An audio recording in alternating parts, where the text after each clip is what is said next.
Certains bâtiments cachent des secrets qui ne restent pas silencieux après la tombée de la nuit. Au cœur de la nuit, quand le monde est immobile, un agent de sécurité a vu quelque chose qu'il n'aurait pas dû. Une ombre qui bougeait, attendait et observait. Voici l'histoire d'un homme qui a affronté l'obscurité d'un bureau verrouillé, et qui a appris que certaines portes ne devraient jamais être ouvertes. Les lumières vacillaient au 7e étage, un bref scintillement, comme un battement de cœur qui s'interrompt. Tom Harris s'arrêta net, son faisceau de lampe torche tremblant dans le couloir sombre de l'immeuble Carvé. Il était 2 heures du matin, l'heure des sorcières, quand la tour de bureau était censée être vide, silencieuse, morte. Tom, agent de sécurité de nuit, était habitué au bourdonnement discret des néons, au craquement des vieilles tuyauteries, au léger trottinement d'une souris dans les murs. Mais là, c'était différent.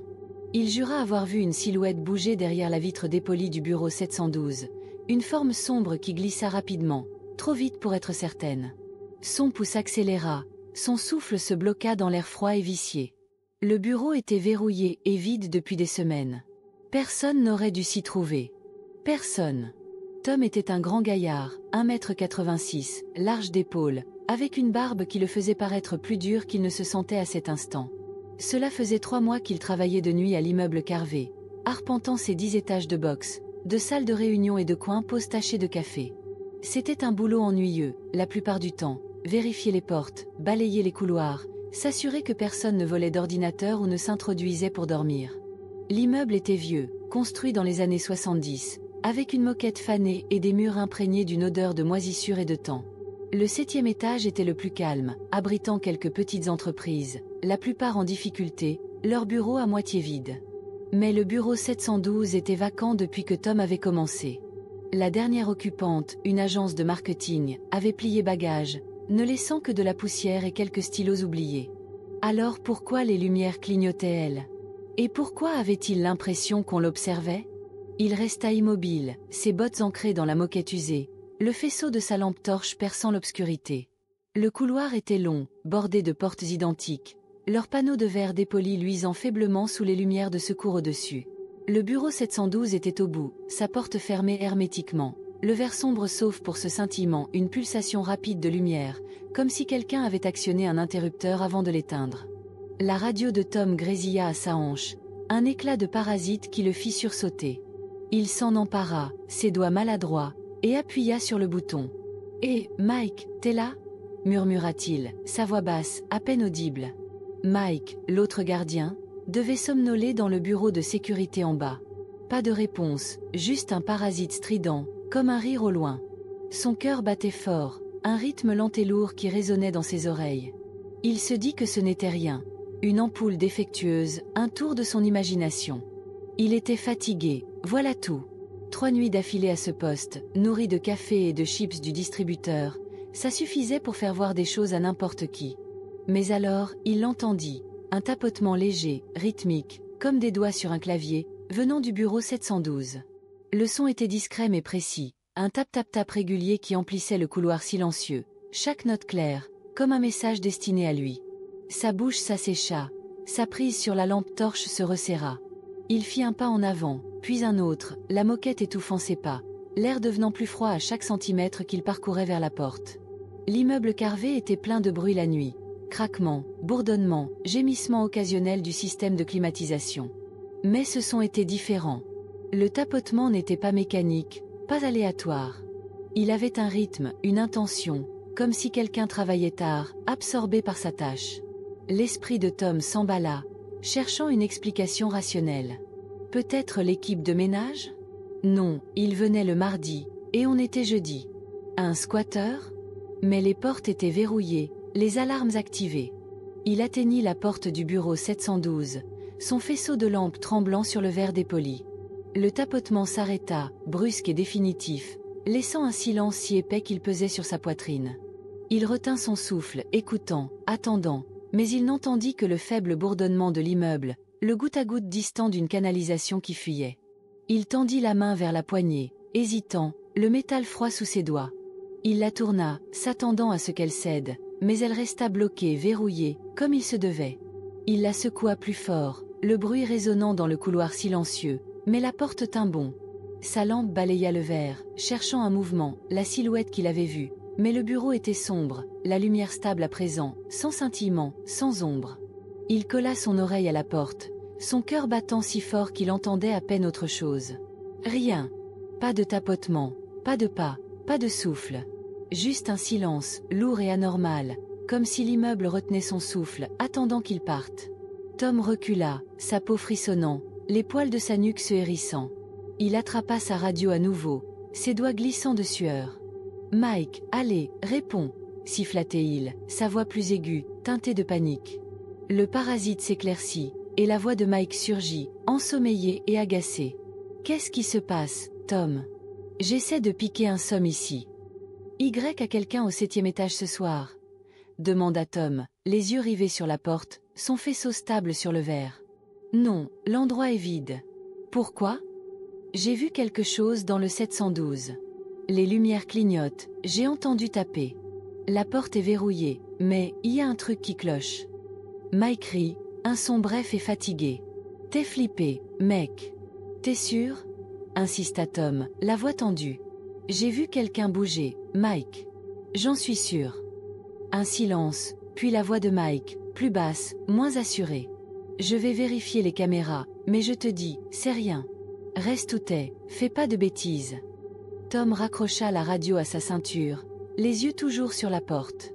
Le silence était plus bruyant maintenant, oppressant, comme un poids sur sa poitrine. Il voulait s'éloigner, terminer sa ronde et prétendre n'avoir rien vu, mais ses pieds refusaient de bouger. L'air était plus froid, plus piquant, portant une légère odeur aigre, comme du vieux papier et quelque chose de pire, une odeur de pourriture, subtile mais indéniable. Il balaya à nouveau la porte avec sa lampe, et c'est là qu'il la vit, une ombre sous l'interstice en bas, faible mais réelle, bougeant lentement, comme si quelqu'un faisait les 100 pas à l'intérieur. Son souffle se bloqua, son cœur cognant contre ses côtes.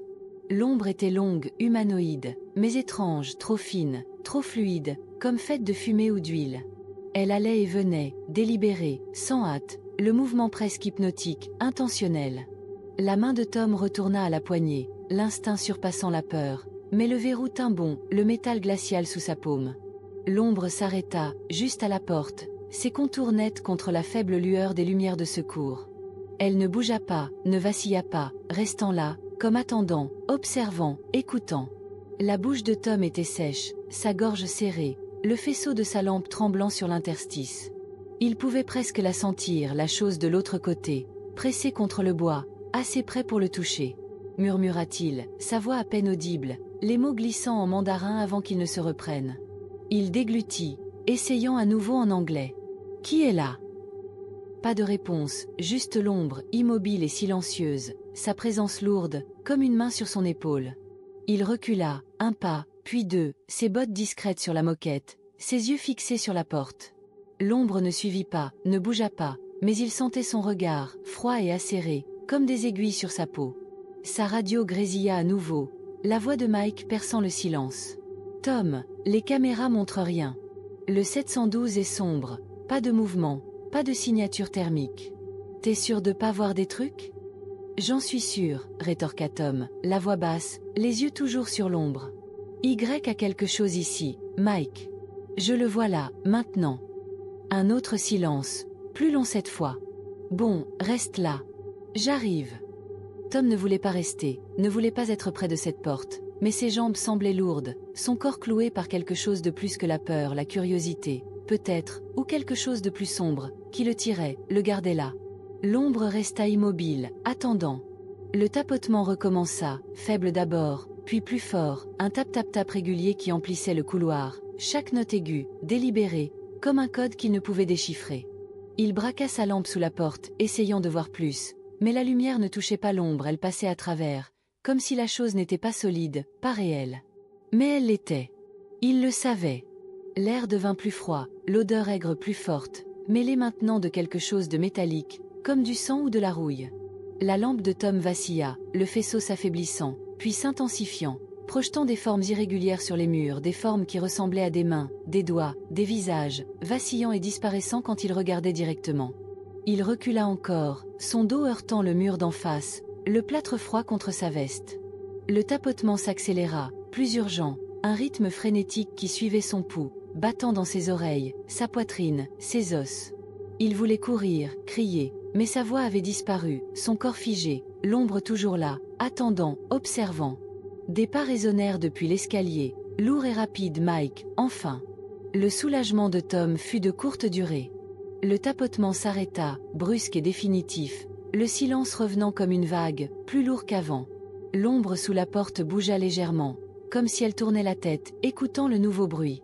Le faisceau de la lampe de Mike trancha le couloir, sa voix forte, trop forte. « Tom, ça va? Qu'est-ce qui se passe, bon sang ?»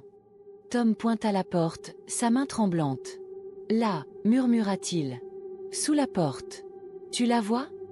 Mike fronça les sourcils, s'approchant, sa lampe balayant l'interstice. Son visage pâlit, ses yeux s'écarquillant. « C'est quoi ce ?» marmonna-t-il, sa voix s'éteignant. L'ombre était toujours là, immobile, ses contours nets et noirs, comme un trou dans le monde. Mike attrapa la... L'aube arriva, grise et lourde, la ville s'éveillant derrière les portes vitrées de l'immeuble carvé. Tom resta tard, trop nerveux pour rentrer, son café froid dans sa main en attendant la responsable du jour, Linda. C'était une femme directe, tout en affaires, ses lunettes perchées sur le nez alors qu'elle feuilletait leur rapport. « Des lumières qui clignotent, hein ?» dit-elle, la voix sceptique. « Et t'as entendu taper ? Probablement la clim qui fait des siennes. Vieil immeuble, tu sais. » Ce n'était pas la clim, dit Tom, la voix basse, les yeux fixés sur le sol. Y avait une ombre, Linda. Sous la porte du 712. Quelqu'un était là-dedans. Le visage de Linda se crispa, juste une seconde, un éclair de quelque chose, peur, peut-être, ou reconnaissance. Elle soupira, posant le rapport. Le bureau 712 est vide depuis l'an dernier, dit-elle, la voix plus douce, presque prudente. Il appartenait à une femme, Margaret Hale. Elle travaillait pour l'agence de marketing. Elle est morte à son bureau, Tom. Crise cardiaque, d'après eux. On l'a trouvée le matin, affalée sur son clavier. Personne n'est entré là-dedans depuis. Le sang de Tom se glaça, son cœur bégayant. Il revit l'ombre, trop fine, trop fluide, attendant sous la porte. Morte à son bureau, répéta-t-il, la voix à peine audible. Et personne n'a vérifié le bureau? Personne n'a vidé ses affaires? Linda haussa les épaules, mais ses yeux évitèrent les siens. Sa famille n'a pas voulu récupérer ses affaires. On a verrouillé, laissé tel quel. Pas de raison d'y aller. Elle marqua une pause, ses doigts tapotant le bureau, un rythme nerveux qui faisait écho au tapotement dans la tête de Tom. T'as rien vu, Tom. Juste les lumières qui jouent des tours. Rentre chez toi, dors un peu. Mais Tom ne rentra pas. Il ne pouvait pas. L'ombre était gravée dans son esprit, ses contours nets, sa présence lourde, comme si elle l'observait encore. Il retourna au 7e étage, seul, la lumière du matin filtrant par les fenêtres, faible et grise. Le bureau 712 semblait normal maintenant, le verre dépoli immobile, la porte bien verrouillée. Pas d'ombre, pas de tapotement, juste le silence, mais pas le bon silence. C'était un silence vivant, attendant, retenant son souffle. Il resta là, sa main planant sur la poignée, voulant l'ouvrir, prouver que ce n'était rien, mais son instinct lui hurlait de s'éloigner. Ce soir-là, il ne se rendit pas au travail. Il appela pour se dire malade, la voix tremblante en mentant à Mike, prétextant une fièvre. Mais il ne pouvait pas rester loin. À minuit, il était de retour à l'immeuble carvé, dans le parking, regardant le 7e étage. Les lumières scintillèrent à nouveau, juste une seconde, et il l'entendit faible, porté par le vent, le tap-tap-tap d'un clavier, régulier et délibéré, l'appelant à revenir. Il n'entra pas. Il ne pouvait pas. Mais en se tournant pour partir, le faisceau de sa lampe accrocha le sol, et son cœur s'arrêta. Son ombre était là, nette sous la lumière du réverbère, mais à côté, une autre, plus fine, plus sombre, aux contours irréguliers, attendant, observant, suivant. Certains bâtiments gardent leurs fantômes enfermés, mais ils ne restent pas silencieux. Dans l'immeuble carvé, les lumières vacillent, les touches tapent, et les ombres bougent. Si vous en voyez une sous une porte verrouillée, ne criez pas. N'ouvrez pas. Car certaines nuits, quand les couloirs sont sombres et l'air froid, les ombres ne sont pas que des ombres, elles vous attendent. Les laisserez-vous entrer? Histoire numéro 2. L'étranger de la station-service. Certaines nuits, la route amène plus que des voyageurs. Dans une station-service isolée sur une autoroute oubliée, un employé de nuit a rencontré un étranger qui ne clignait pas des yeux, ne parlait pas et n'appartenait pas à ce monde. Voici l'histoire d'un homme qui a regardé dans l'obscurité, et a trouvé quelque chose qui le regardait en retour. Continuerez-vous à regarder quand les ombres viendront pour vous? Le néon clignotait au-dessus de la station-service Quick Stop, son éclat rouge et bleu bourdonnant comme un insecte mourant contre le ciel noir du désert. Il était 3 heures du matin, l'heure la plus morte de la nuit, et Jake Miller était affalé derrière le comptoir, les yeux lourds, ses bottes posées sur une caisse de boissons énergisante. La station-service trônait seule sur l'autoroute 47, une bande d'asphalte craquelée traversant le désert du Nevada, à des kilomètres de toute ville. Les seuls bruits étaient le bourdonnement du frigo, le chant occasionnel d'un grillon et le sifflement léger du vent sur les pompes vides. Jake, 23 ans, coincé à travailler de nuit pour rembourser son camion, était habitué au calme. Mais ce soir, quelque chose clochait. Il jura avoir vu quelqu'un debout à la pompe 3, une silhouette silencieuse dans la lueur granuleuse des caméras de surveillance, le fixant. Un homme qui ne clignait pas des yeux. Jake frotta ses yeux, mettant ça sur le compte de l'épuisement. Il enchaînait les doubles postes toute la semaine, vivant de café froid et de jerky, son cerveau embrouillé par trop de nuits blanches. Les moniteurs de surveillance, vieux et capricieux, scintillaient dans le coin de la petite boutique, montrant les 4 pompes dehors, le parking vide, la route sombre s'étirant dans le néant. Il se pencha, plissant les yeux sur l'écran. Il était là, grand, mince, vêtu d'un manteau sombre trop épais pour la chaleur du désert, parfaitement immobile à la pompe 3.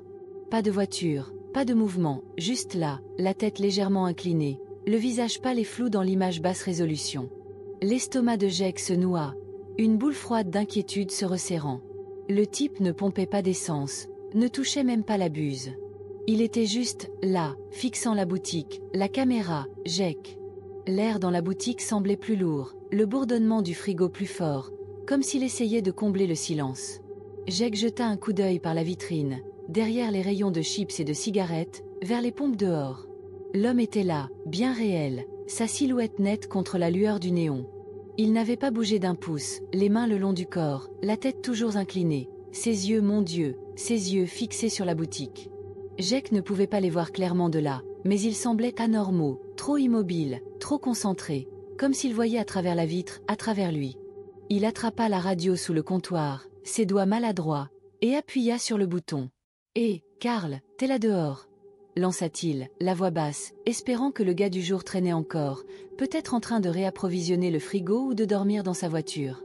Pas de réponse, juste un parasite, aigu et grinçant, comme des chuchotements qu'il ne pouvait pas entendre. Le cœur de Jake battait fort, un rythme lent et lourd qui résonnait dans le silence.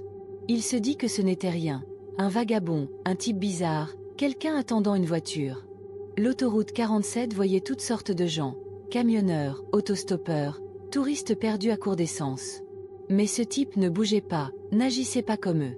Jake vérifia l'horloge 3h05 et se força à se lever, ses bottes raclant le linoléum usé. Il attrapa la lampe torche près de la caisse, son poids rassurant dans sa main, et s'avança vers la porte. La cloche au-dessus tinta lorsqu'il la poussa, le son trop fort dans la nuit immobile. « Hé, mec, t'as besoin d'aide avec la pompe ?» lança-t-il, sa voix tremblante, trahissant ses nerfs. L'homme ne répondit pas, ne bougea pas, restant là, son manteau flottant légèrement dans un vent que Jake ne sentait pas. L'air du désert était froid, plus piquant qu'il n'aurait dû, portant une odeur aigre, comme du métal vieux ou quelque chose pourrissant au loin. Le faisceau de la lampe de Jake toucha l'homme, éclairant son visage, et son souffle se coupa. Le type était pâle, sa peau presque grise, ses yeux grands ouverts et fixes, reflétant la lumière comme du verre poli. Sa bouche était une ligne fine, ni souriante, ni renfrognée, juste là, comme immobile depuis des années. La peau de Jake se hérissa, les poils de ses bras se dressant. « Ça va, mec ?» tenta-t-il à nouveau, avançant d'un pas, puis s'arrêtant. Quelque chose lui disait de ne pas trop s'approcher, de ne pas franchir cette ligne invisible entre la lumière de la boutique et l'obscurité au-delà. L'homme inclina la tête, juste un peu, le mouvement lent et délibéré, comme un prédateur jaugeant sa proie. Le cœur de Jake s'emballa, sa prise sur la lampe se resserrant. Il recula vers la porte, les yeux rivés sur l'homme, qui n'avait toujours pas cligné des yeux, ni parlé, ni bougé. Le néon bourdonnait plus fort, son scintillement synchronisé avec le pouls de Jake, l'air devenant plus froid, plus lourd, comme s'il le repoussait à l'intérieur. Il trébucha à travers la porte, la cloche tintant à nouveau, et verrouilla derrière lui, ses mains tremblant si fort qu'il rata la clé. Il regarda par la vitrine, s'attendant à voir l'homme toujours là, mais l'écran de la pompe 3 était vide. Pas d'homme, pas de manteau, juste la pompe et l'autoroute sombre de là. Le souffle de Jake se bloqua, son esprit s'emballant. Il rembobina la vidéo, ses doigts glissant sur les commandes, mais les 10 dernières minutes ne montraient rien, pas d'homme, pas de mouvement, juste du parasite et le parking vide. Il vérifia les autres caméras, le cœur battant, mais elles étaient toutes pareilles, vides, sombres, normales. Il regarda à nouveau par la vitrine, et il était là, toujours à la pompe 3, toujours fixant, ses yeux brillant dans la lumière du néon, sans cligner, implacable. La bouche de Jake s'assécha, son estomac. Jake n'était pas calme. Il sentait l'air se refermer, la boutique rétrécir, les murs le pressaient. Il garda les yeux sur l'homme, qui n'avait pas bougé, pas cligné, son visage un masque de pâleur immobile. L'odeur aigre était plus forte, s'infiltrant par la porte, collant aux vêtements de Jake, à sa peau. Il vérifia les moniteurs à nouveau, espérant avoir manqué quelque chose, mais ils étaient toujours vides, le parasite plus fort, presque rythmique, comme un battement de cœur ou un chant.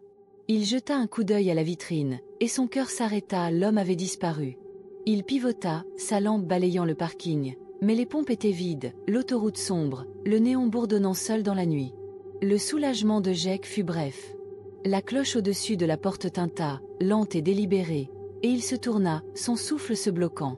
L'homme était à l'intérieur maintenant, debout dans le coin près du frigo à boissons, son manteau dégoulinant d'ombre, ses yeux fixés sur Jake. Il n'avait pas entendu la porte s'ouvrir, ne l'avait pas vu bouger, mais il était là, silencieux, sans cligner, son visage pâle et étrange, comme s'il n'appartenait pas à la lumière.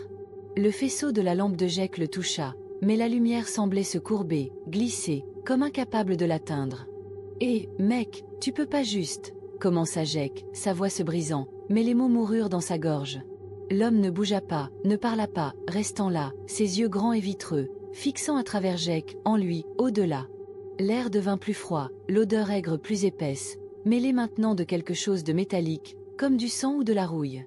Jake recula contre le comptoir, ses mains cherchant le téléphone, la radio, n'importe quoi, mais ses doigts étaient engourdis, son corps lourd, comme si le regard de l'homme le clouait sur place. Les moniteurs scintillaient, le parasite plus fort, formant des formes, lignes, courbes, peut-être un visage, disparu quand il... Une semaine plus tard, la police passa à la station-service, leur voiture garée de travers près des pompes. Jake était à nouveau de service, les nerfs à vif, son sommeil brisé par des cauchemars de ce visage, de ses yeux. L'officier, un homme fatigué avec un bloc-notes, demanda s'il avait vu quelque chose d'étrange dans la nuit du 12. Jake se figea, son cœur s'emballant, l'odeur aigre revenant, faible mais réelle. « Quel genre d'étrange » demanda-t-il, la voix basse, ses mains agrippant le comptoir. « Des signalements de conducteurs sur la 47, dit l'officier, feuilletant ses notes. Un homme, grand, mince, manteau sombre, debout au bord de la route, fixant. Il ne parle pas, ne bouge pas, juste, regarde. Il l'appelle l'autostoppeur fantôme. Vu depuis des années, toujours sur ce tronçon. Ça correspond à ce que t'as décrit dans ton rapport. » Le sang de Jake se glaça, son esprit revenant à cette nuit, ce visage, ses yeux. « J'ai pas fait de rapport, dit-il, la voix à peine un murmure. » L'officier fronça les sourcils, vérifiant son bloc-notes. « C'est marqué ici que si. Nuit du 12, 3 heures. Signalement d'un individu suspect à la Quick-Stop. C'est toi, non ?» Jake secoua la tête, son estomac se tordant, l'odeur aigre plus forte, emplissant la boutique.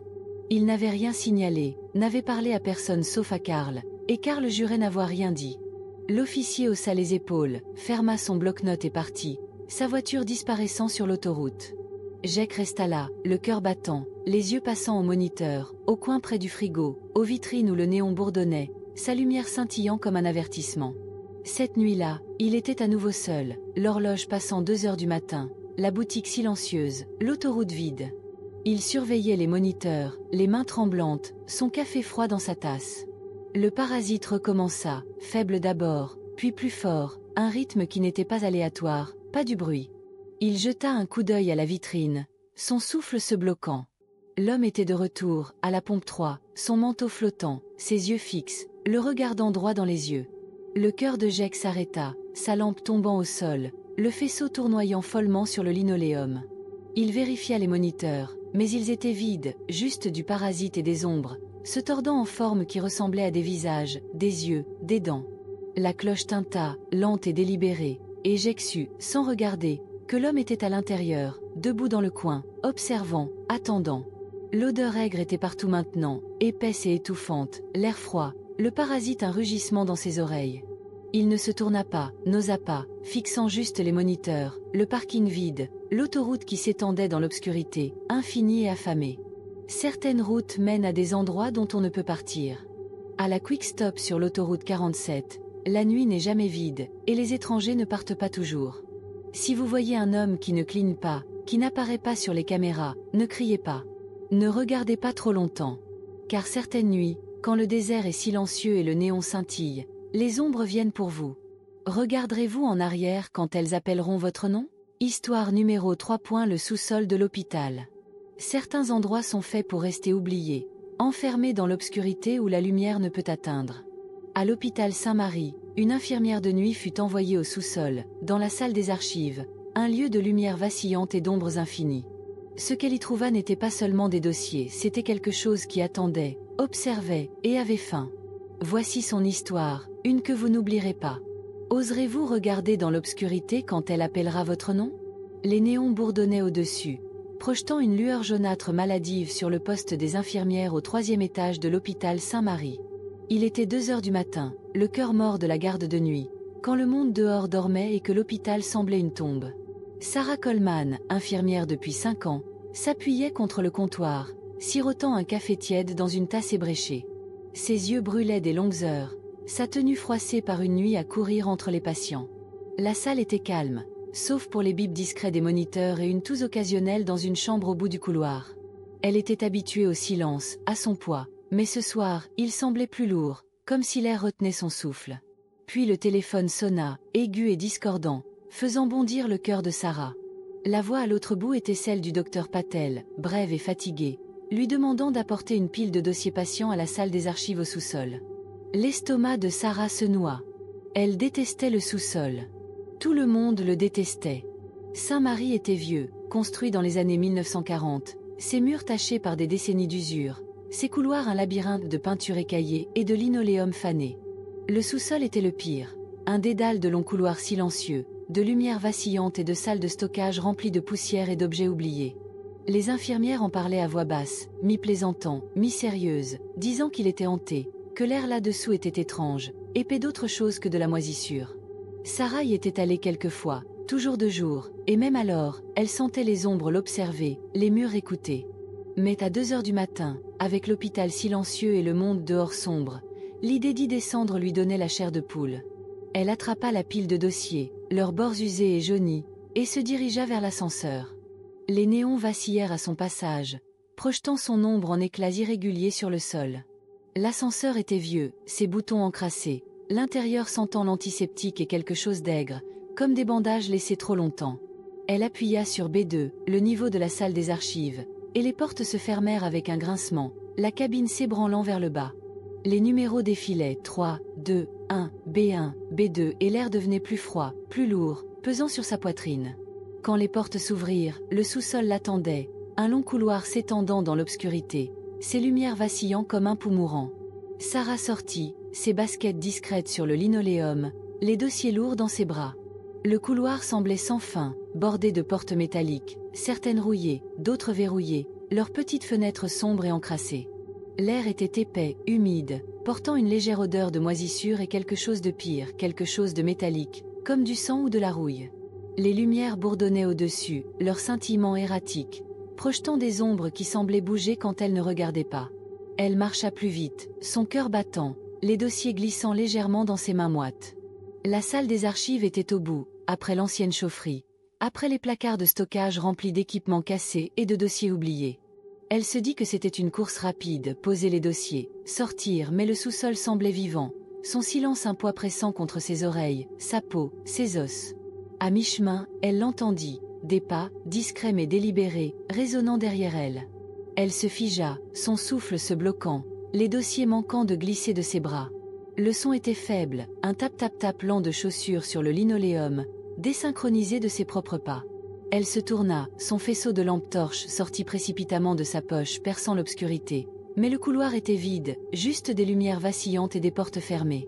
Son cœur s'emballa, sa bouche sèche, l'air plus froid, piquant ses poumons. « Il y a quelqu'un » lança-t-elle, sa voix faible, avalée par le silence.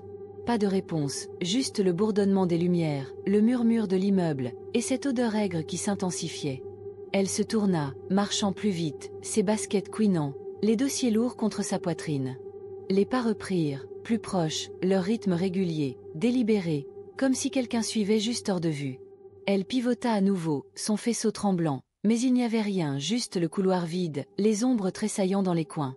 Son pouls martelait, sa peau frissonnant, l'air épais de cette odeur métallique, mêlée maintenant de quelque chose de plus sucré, comme de la pourriture.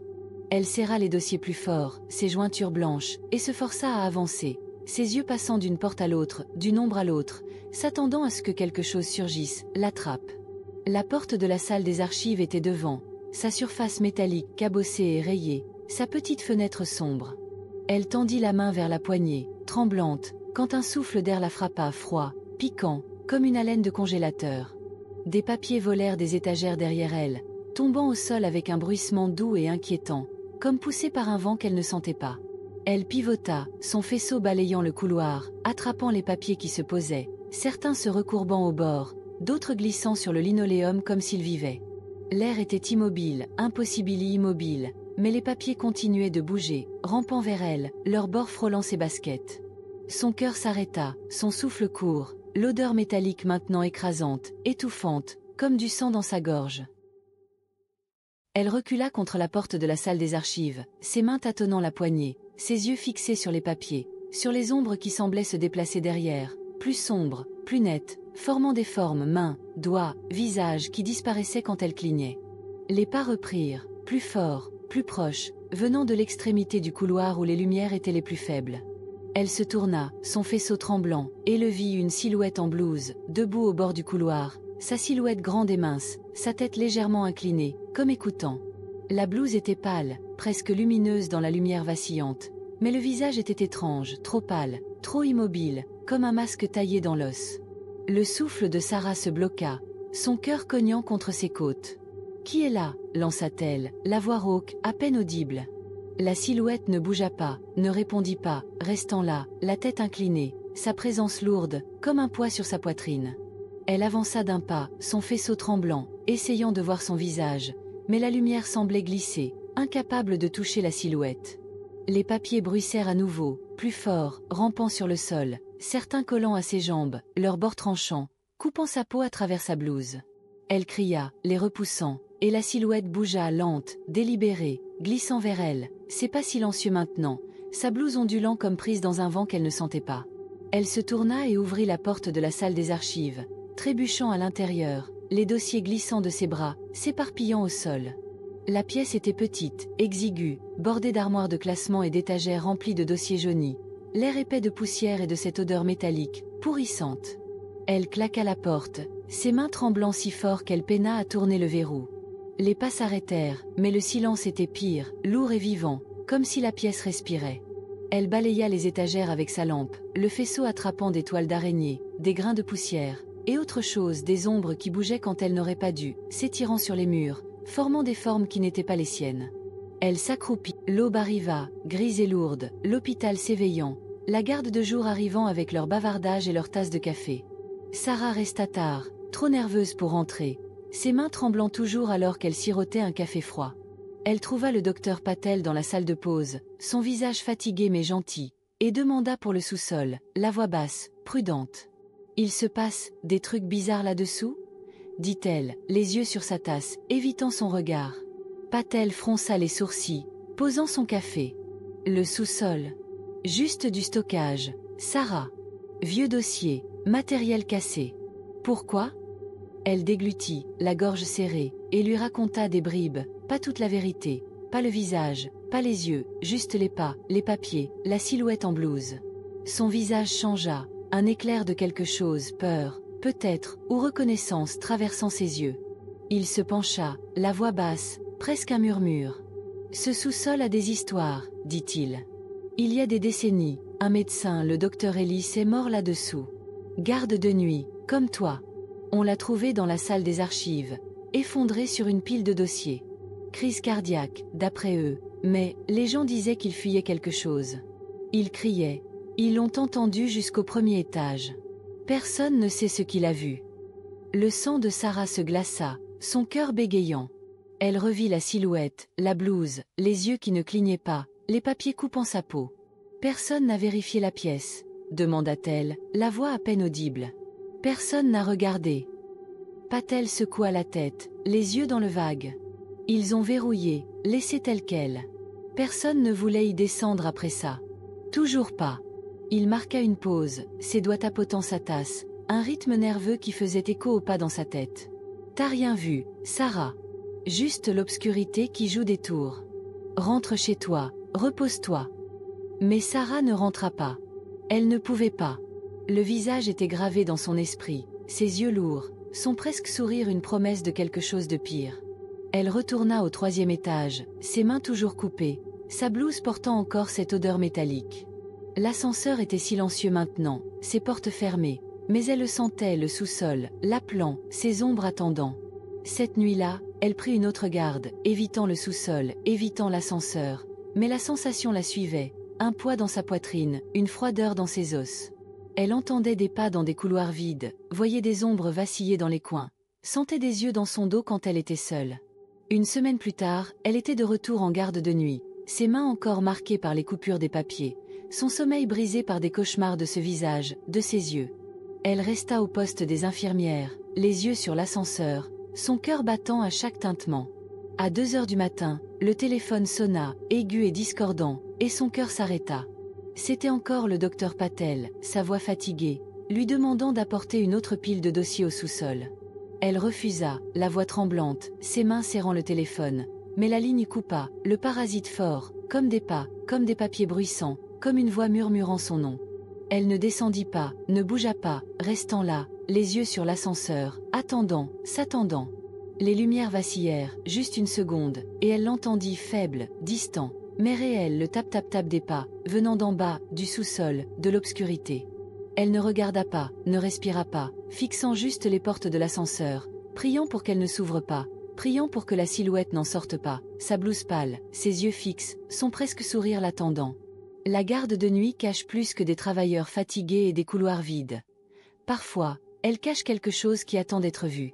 À l'hôpital Saint-Marie, le sous-sol garde ses secrets, enfermé derrière des portes métalliques, caché dans des ombres vacillantes.